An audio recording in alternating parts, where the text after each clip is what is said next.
The intelligent investors, जिसे लिखा है बेंजामिन ग्राहम ने।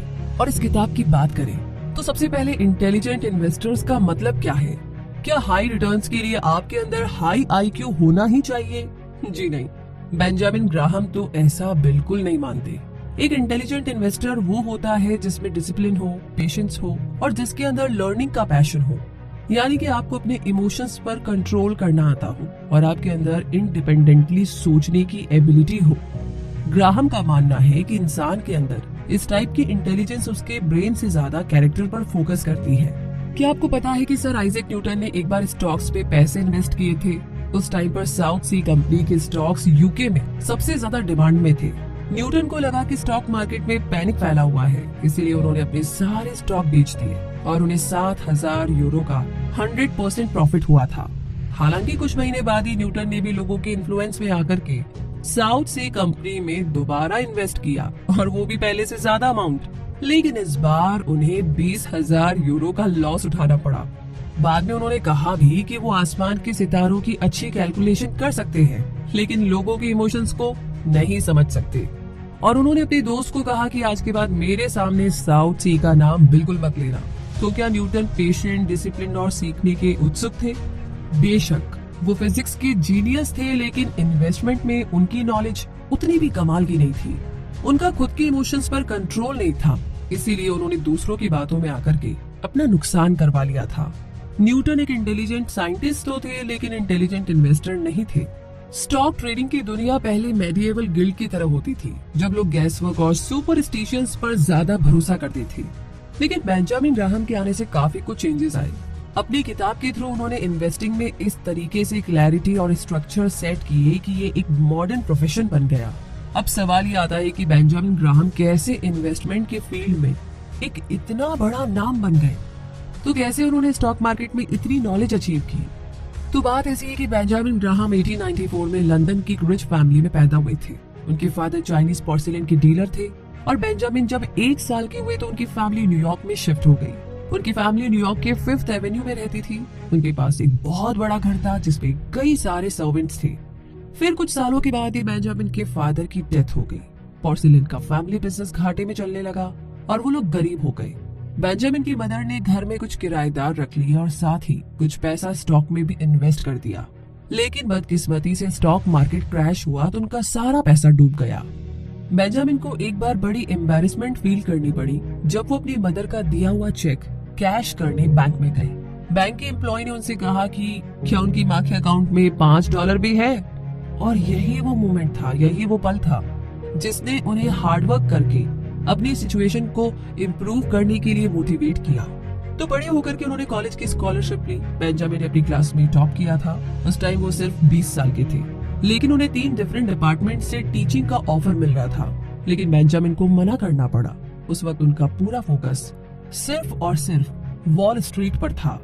उन्होंने एक क्लर्क की जॉब से अपने फाइनेंशियल करियर की शुरुआत की। बाद में वो एनालिस्ट बने और उसके बाद पार्टनर। फिर जल्दी ही बेंजामिन ने अपनी खुद की इन्वेस्टमेंट कंपनी खोल ली जिसका नाम था ग्राहम न्यूमैन कॉर्प। 20 सालों तक उनकी इन्वेस्टमेंट फर्म सालाना का 14.7% रिटर्न्स कमाती रही।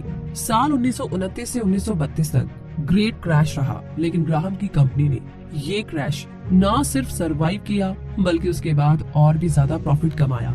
उनकी फर्म वॉल स्ट्रीट की सबसे सक्सेसफुल फर्म थी, लेकिन ये सब उन्होंने किया कैसे ग्राहम ने इतना लंबा और सक्सेसफुल इन्वेस्टमेंट करियर मेंटेन किया? इस किताब में आपको ऐसे ही कुछ प्रैक्टिकल टिप्स पढ़ने को मिलेंगे जो आपको एक इंटेलिजेंट इन्वेस्टर बनने में मदद करेंगे। आप सीखेंगे कि कैसे रिस्क को मिनिमाइज करके आप स्मार्टली अपने स्टॉक को चूज कर सकते हो। इंटेलिजेंट इन्वेस्टर नाम की ये किताब फर्स्ट टाइम 1973 में पब्लिश हुई थी, लेकिन बेंजामिन की टीचिंग इतनी एसेंशियल और इंसाइटफुल है कि आज के टाइम में पूरी तरह से रेलेवेंट है। और बिजनेस मैग्नेट वॉरेन बुफे कहते हैं कि इंटेलिजेंट इन्वेस्टर्स इन्वेस्टमेंट पर लिखी गई अब तक की बेस्ट किताब है। आगे बढ़ते हैं और अब बात करते हैं इन्वेस्टमेंट वर्सेस स्पेकुलेशन की। क्या आपको पता है कि दिन खत्म होने पर जब बेल बजती है तो न्यूयॉर्क स्टॉक एक्सचेंज के ब्रोकर्स खुश हो जाते हैं? वो इसलिए कि चाहे आपको लॉस हुआ या प्रॉफिट, लेकिन उन्होंने तो अपने पैसे कमा लिए। आपको एक इन्वेस्टर और स्पेक्यूलेटर के बीच का फर्क पता होना चाहिए। स्टॉक मार्केट में बहुत से स्पेक्यूलेटर्स होते हैं, लेकिन आप ये मिस्टेक मत कीजिएगा। स्पेक्यूलेटर्स गैम्बर्स यानी कि जुएबाजों की तरह होते हैं।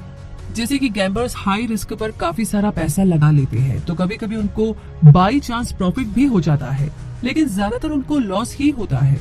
लेकिन वो जीते या हारे, सबसे ज्यादा फायदा तो कसीनो को होता है।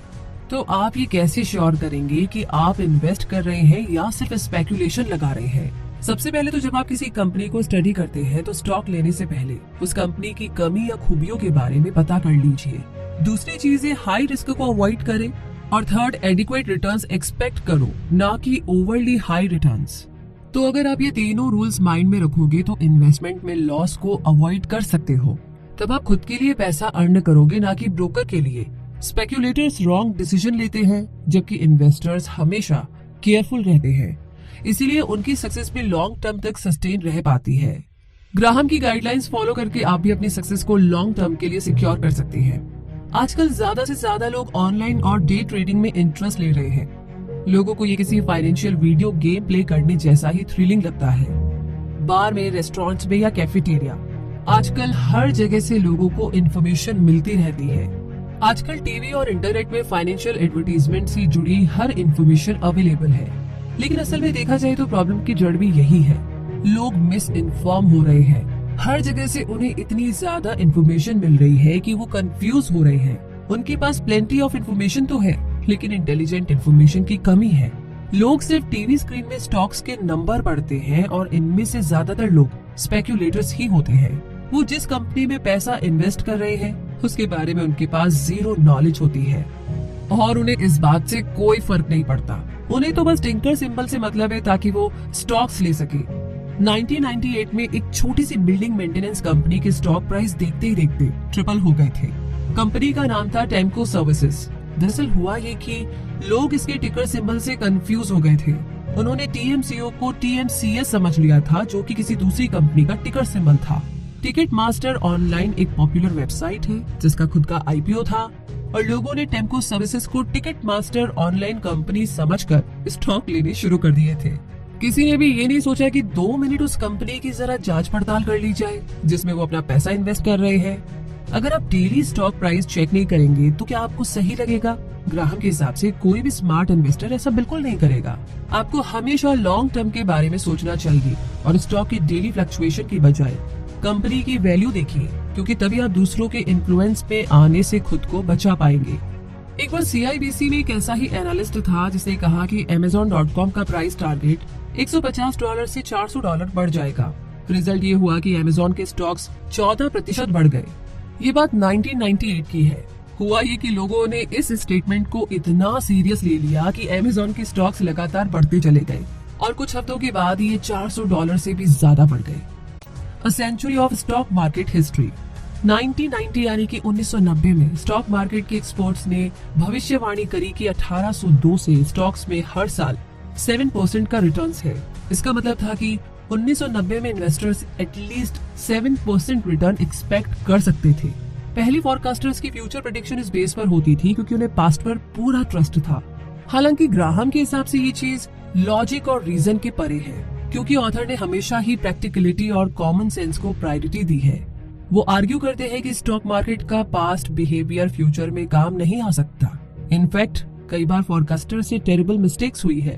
Kevin Landis first and mutual funds के एक मैनेजर थे। उन्होंने 1999 में CNN के लिए एक इंटरव्यू दिया था। उनसे पूछा गया था कि क्या वायरलेस टेलीकम्युनिकेशन के स्टॉक्स ओवर वैल्यू किए जा रहे हैं। इस पर लैंडिस का कहना था, बिल्कुल नहीं, इंडस्ट्री ग्रो कर रही है और आने वाले सालों में और ज्यादा करती जाएगी, इसीलिए इसका प्राइस एकदम ठीक है। रॉबर्ट फ्रोली कैंपर फोन्स के एक स्ट्रेटेजिस्ट थे। 2000 के वॉल स्ट्रीट जर्नल में उनका इंटरव्यू था। उनका मानना था कि लोगों को हाई स्टॉक प्राइस वाली कंपनीज में इन्वेस्ट करने से डरना नहीं चाहिए। कंपनीज के अनुसार ये कंपनीज राइट लोगो और राइट विजन के साथ चलती है, इसीलिए इन पर बेफिक्र होकर के इन्वेस्टमेंट किया जा सकता है। जेफरी एप्पलगेट लेहमैन ब्रदर्स में एक स्ट्रेटेजिस्ट थे जिनके बारे में बिजनेस वीक 2000 में आर्टिकल पब्लिश हुआ था। वो कहते हैं कि स्टॉक प्राइस हाई होने का ये मतलब नहीं है कि इन्वेस्टिंग में रिस्क है, लेकिन सच तो ये है कि ये वाकई में रिस्की होता है। स्टॉक मार्केट में इन्वेस्टिंग करना हमेशा से ही रिस्की रहा है, चाहे पास्ट की बात हो या प्रेजेंट की, और ये फ्यूचर में भी रिस्की रहेगा। इन तीनों फोरकास्टर्स ने गारंटी के साथ कहा था कि 1990 के लास्ट में हाई रिटर्न्स मिलेगा, लेकिन स्टॉक मार्केट क्रैश हुआ और इनकी प्रिडिक्शन गलत साबित हुई। लैंडिस्को नोकिया में 67% स्टॉक का लॉस हुआ, विंस्टार कम्युनिकेशन में 99% का, फ्रोलिक को, सिस्को और मोटोरोला में दोनों जगह 70% का लॉस हुआ। तो टोटल मिलाकर के सिस्को इन्वेस्टर्स को $400 बिलियन का लॉस हुआ। 2000 में जब एप्पलगेट ने अज्यूम किया था तब डो जोन्स इंडेक्स 11,000 के करीब था, जबकि NASDAQ 4,400 पर था। हालांकि 2 साल बाद सिचुएशन कम्प्लीटली बदल गई थी। डो जोन्स 8,000 पर चला गया और NASDAQ गिर करके 1300 पर पहुंच गया था। तो यहाँ पर हमको ये लेसन मिलता है, हमें यहाँ पर ये सीख मिलती है कि आप रिटर्न्स पर जितना हाई अज्यूम करोगे उतना ही नीचे गिरोगे। लेकिन intelligent investor high price stocks पर इन्वेस्ट नहीं करेगा। फॉरकास्टर चाहे कुछ भी बोले, कंपनीज की प्रॉफिट कमाने की भी एक लिमिट होती है और इसीलिए इन्वेस्टर्स को भी पैसे इन्वेस्ट करने की एक लिमिट रखनी चाहिए। हम बोल सकते हैं कि high price stocks all time basketball superstar Michael Jordan जैसे हैं। जब शिकागो बुल्स ने उसे टीम में रखा तो टीम को कई सारे सपोर्टर्स मिल गए थे, एडमायर करने वाले मिल गए थे। शिकागो बुल्स माइकल जॉर्डन को टीम में खेलने के लिए हर साल $34 मिलियन पे कर रहा था। माइकल जॉर्डन चाहे कितना भी ग्रेट प्लेयर क्यों ना हो, बुल्स का उसे हर साल $340 या $3.4 बिलियन या फिर $34 बिलियन देने का कोई तुक नहीं बनता है। ये बहुत ही बड़ी बेवकूफी है। इसी तरह इन्वेस्टर्स को भी पैसा सोच समझ करके इन्वेस्ट करना चाहिए। याद रहे, पास्ट कभी भी स्टॉक मार्केट का फ्यूचर प्रिडिक्ट नहीं कर सकता और जो रिटर्न्स आपको मिलते हैं उसकी भी लिमिट होती है। ग्राहम इन्वेस्टिंग का एक सिंपल रूल बताते हैं, buy low and sell high, यानी कम में खरीदो और ज्यादा में बेचो। लेकिन प्रॉब्लम तो ये है कि ज्यादातर लोग इसके एकदम अपोजिट चलते हैं और हाई प्राइस में खरीद करके उसे लो प्राइस में बेच देते हैं। तो अगली बार जब आप किसी एक्सपर्ट को कोई एडवाइस देते हुए सुनो तो रूल ऑफ अपोजिट याद रखिएगा। जितना ज्यादा कोई इन्वेस्टर लॉन्ग टर्म के लिए ऑप्टिमिस्टिक रहता है उतना ही वो शॉर्ट टर्म में गलत साबित होता है। A general portfolio policy.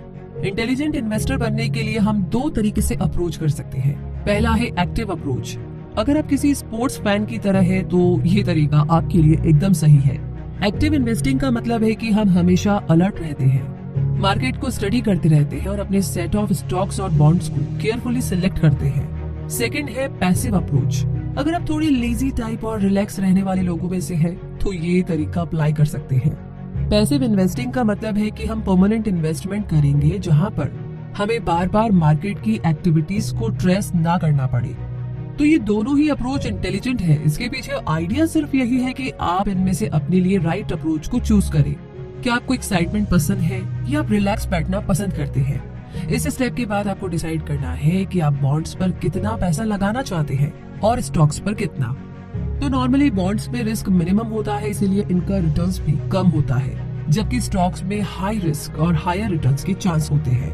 वैसे यहाँ तक आने के बाद में आई एम श्योर आप में से कई लोगों को ये नहीं पता होगा कि स्टॉक्स और बॉन्ड्स आखिर होते क्या है, और पूरी समरी में इनका जिक्र तो बार बार आ रहा है। तो आगे बढ़ने से पहले हम इसे डिस्कस कर लेते हैं। जब एक नई कंपनी को ग्रो करने के लिए पैसों की जरूरत होती है तो वो 2 तरीके से पैसे को रेज कर सकती है।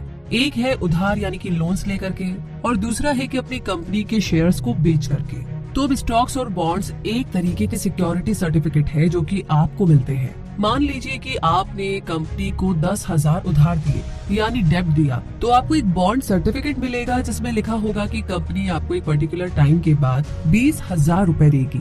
वैसे ही स्टॉक सर्टिफिकेट आपको मिलता है कि आपने उस पर्टिकुलर कंपनी के कितने शेयर्स खरीद लिए हैं।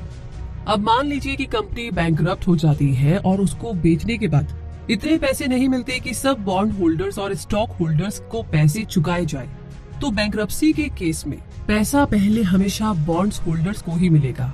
इसीलिए बॉन्ड्स थोड़े सिक्योर है और स्टॉक्स थोड़े रिस्की। लेकिन अगर कंपनी सक्सेसफुल हो जाती है तो बॉन्ड सर्टिफिकेट होल्डर्स को सिर्फ उतने ही पैसे मिलेंगे जितने की उनके बॉन्ड सर्टिफिकेट में है, लेकिन स्टॉक होल्डर्स को कंपनी के प्रॉफिट के अकॉर्डिंग पैसे मिलेंगे। इसीलिए स्टॉक्स में हाई रिटर्न्स भी है। तो आइए आगे बढ़ते हैं। बेंजामिन ग्राहम के आने से पहले कुछ एक्सपर्ट्स का मानना है कि लोगों को अपनी एज के हिसाब से इन्वेस्ट करना चाहिए। जैसे यंग लोग ज्यादा रिस्क को हैंडल कर सकते हैं, लेकिन ओल्डर लोगों को लोअर रिस्क वाले इन्वेस्टमेंट करने चाहिए। एग्जाम्पल के लिए एक 28 साल का प्रोफेशनल अपना 72% पैसा स्टॉक मार्केट में लगा सकता है, लेकिन एक 81 साल के बुजुर्ग को सिर्फ 19% ही इन्वेस्ट करना चाहिए। लेकिन ग्राहम तो इस आइडिया को भी बिल्कुल नहीं मानते। वो बोलते हैं कि ये जो एज है ना, वो मैटर ही नहीं करती है। मैटर तो ये करता है कि आप एक इन्वेस्टर के तौर पर कितने ज्यादा इंटेलिजेंट है। ग्राहम एडवाइस देते हैं कि हर इन्वेस्टर को एटलीस्ट 25% बॉन्ड्स में इन्वेस्ट करना चाहिए और ये इन्वेस्टमेंट आपको अनप्रिडिक्टेबल स्टॉक मार्केट से प्रोटेक्ट करेगी। आइए अब हम इन दो सिनेरियोस पे नजर डालते हैं। मिसेस स्मिथ 85 इयर्स की विडो है, उन्हें मंथली पेंशन मिलती है, उनके कई सारे ग्रैंड चिल्ड्रन है जिन्हें वो अपनी इनहेरिटेंस देना चाहती है और मिसेस स्मिथ के बैंक में $3 मिलियन भी है। इसी बीच एक जॉन नाम का बैंक एम्प्लॉय है जिसकी एज 25 है। वो शादी करके सेटल होना चाहता है, इसीलिए जॉन अपनी शादी और अपने ड्रीम हाउस के लिए पैसा बचा रहा है। अब इन दोनों में से किसे ज्यादा पैसा स्टॉक में इन्वेस्ट करना चाहिए, कौन ज्यादा रिस्क ले सकता है? अगर हम एज के हिसाब से अज्यूम करें तो मिसेस स्मिथ को कम रिस्क लेना चाहिए, लेकिन उनके पास जॉन से ज्यादा पैसा है। ग्राहम सजेस्ट करते हैं कि सभी इन्वेस्टर्स को, चाहे वो यंग हो या ओल्ड, किसी भी अनएक्सपेक्टेड सिचुएशन के लिए तैयार रहना चाहिए। स्टॉक मार्केट अनप्रिडिक्टेबल है और जिंदगी भी। अच्छा एक बात बताइए, क्या आप सिंगल हैं? क्या आप फ्यूचर में फैमिली प्लान कर रहे हैं? क्या आपके पास कोई स्टेबल इनकम है? अगर आपकी सिचुएशन भी मिसेस स्मिथ जैसी है तो आप 75% स्टॉक्स पे और 25% पैसा बॉन्ड्स या कैश में लगा सकते हैं। लेकिन अगर आप जॉन की तरह है तो आपको अपना 75% बॉन्ड या कैश में इन्वेस्ट करना चाहिए। कोई भी इंटेलिजेंट इन्वेस्टर्स ये सोच करके कभी भी ज्यादा स्टॉक नहीं लेगा कि स्टॉक प्राइस अभी हाई है, क्योंकि उसमें पेशेंस और डिसिप्लिन होता है। स्टॉक प्राइस से ज्यादा अपनी नीड्स को देखिए, अपनी जरूरतों को देखिए। क्या आपकी इन्वेस्टमेंट आपकी जरूरतों के हिसाब से बराबर है?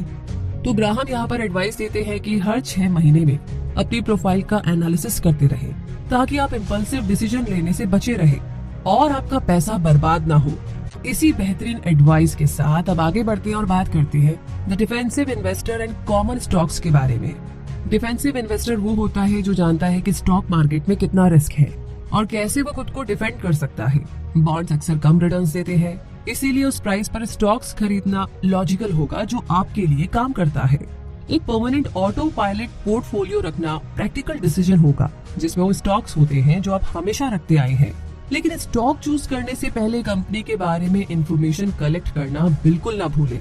एक बार आपका ये परमानेंट पोर्टफोलियो बन जाए तो ये आपको हमेशा स्टॉक शॉपिंग से बचाएगा।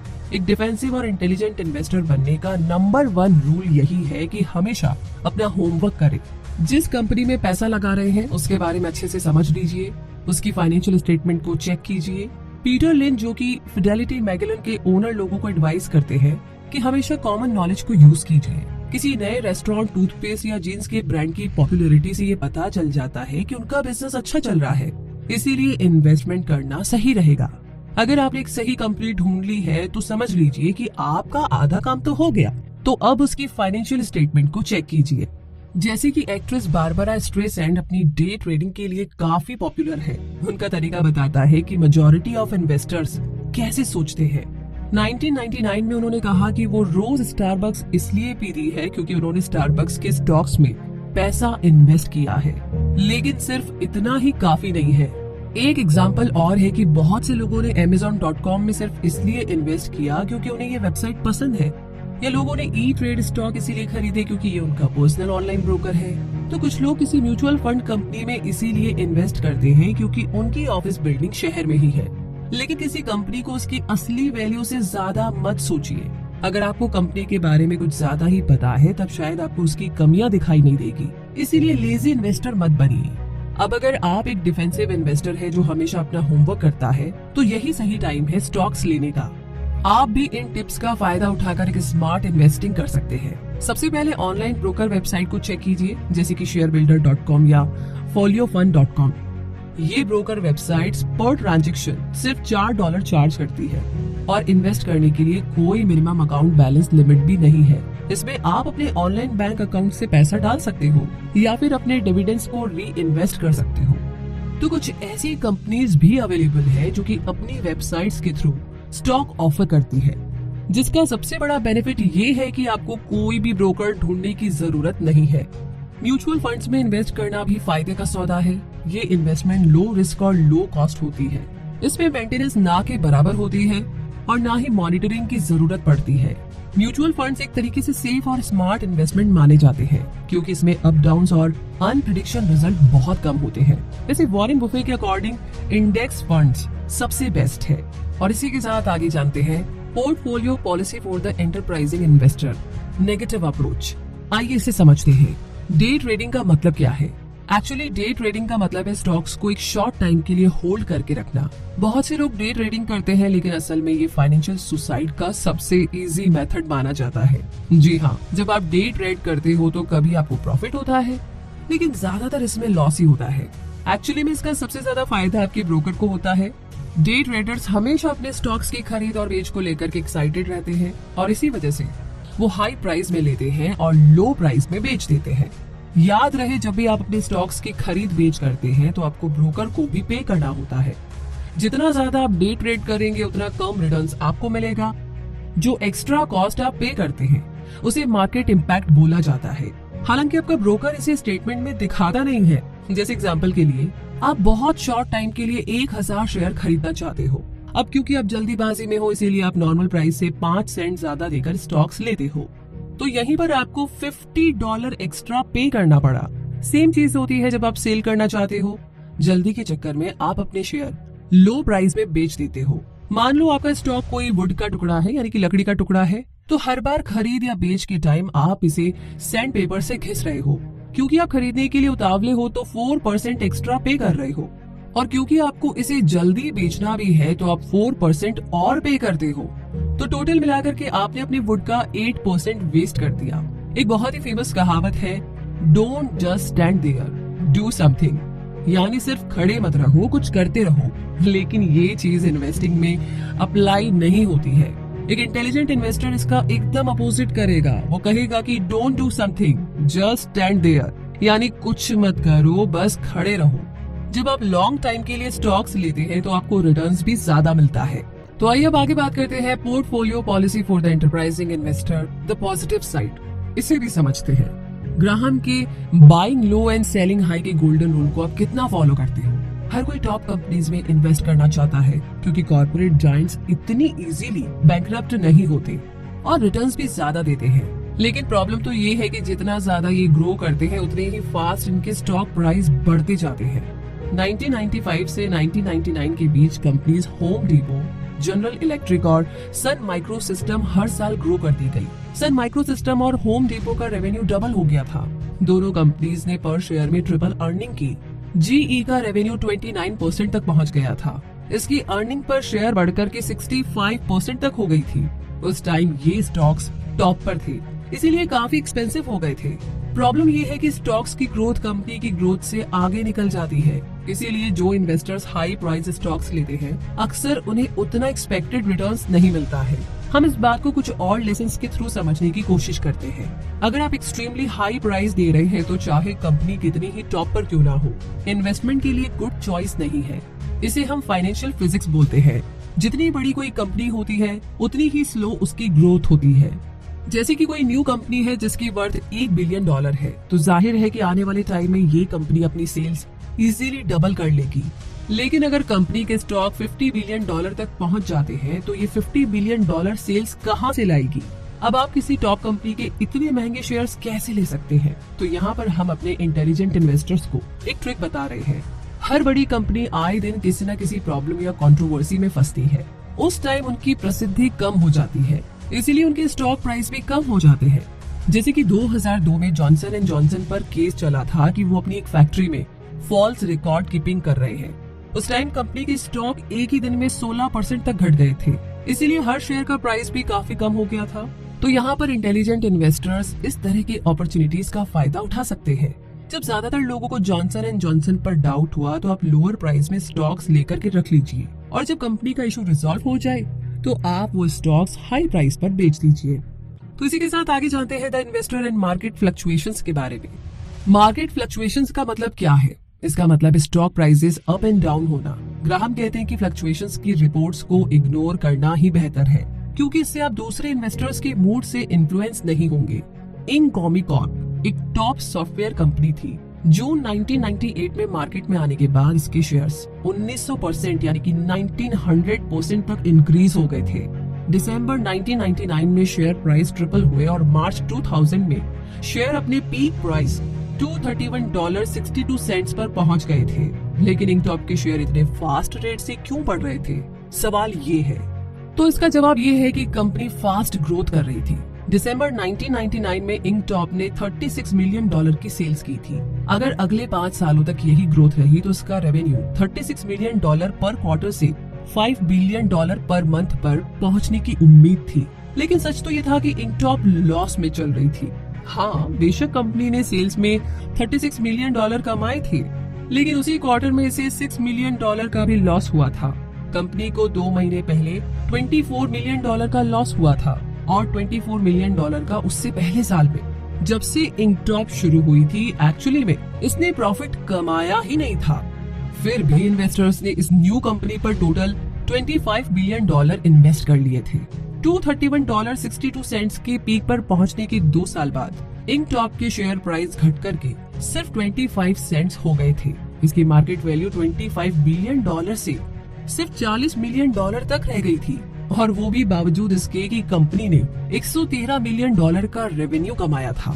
तो यहाँ पर एग्जैक्टली क्या हुआ था? इस एक्सट्रीम चेंज का रीजन क्या था? इसे आप स्टॉक मार्केट मूड स्विंग का एक और एग्जाम्पल मान सकते हैं। 2000 की स्टार्टिंग में इन्वेस्टर्स टेक कंपनीज में धड़ाधड़ इन्वेस्ट कर रहे थे, लेकिन 2 साल बाद इस इंडस्ट्री के बारे में लोगों को डाउट होने लगा था। यही याहू के साथ हुआ। याहू ने $1.65 पर शेयर के साथ इंकटॉप को एक्वायर किया था। इस सिचुएशन में याहू को इंटेलिजेंट इन्वेस्टर माना जा सकता है कि एक बड़ी कंपनी ने इंकटॉप जैसी कंपनी जो कि ज्यादा पॉपुलर नहीं थी, उसका फायदा उठाया। और ग्राहम के कहने का यही मतलब है कि पेसिमिस्ट से खरीदो और ऑप्टिमिस्ट को बेच दो। यानी जो लोग सोच रहे हैं कि कंपनी की वैल्यू कम है, उनसे खरीदो, और जो लोग सोच रहे हैं कि कंपनी की वैल्यू बहुत ज्यादा है, उन्हें शेयर्स बेच दो।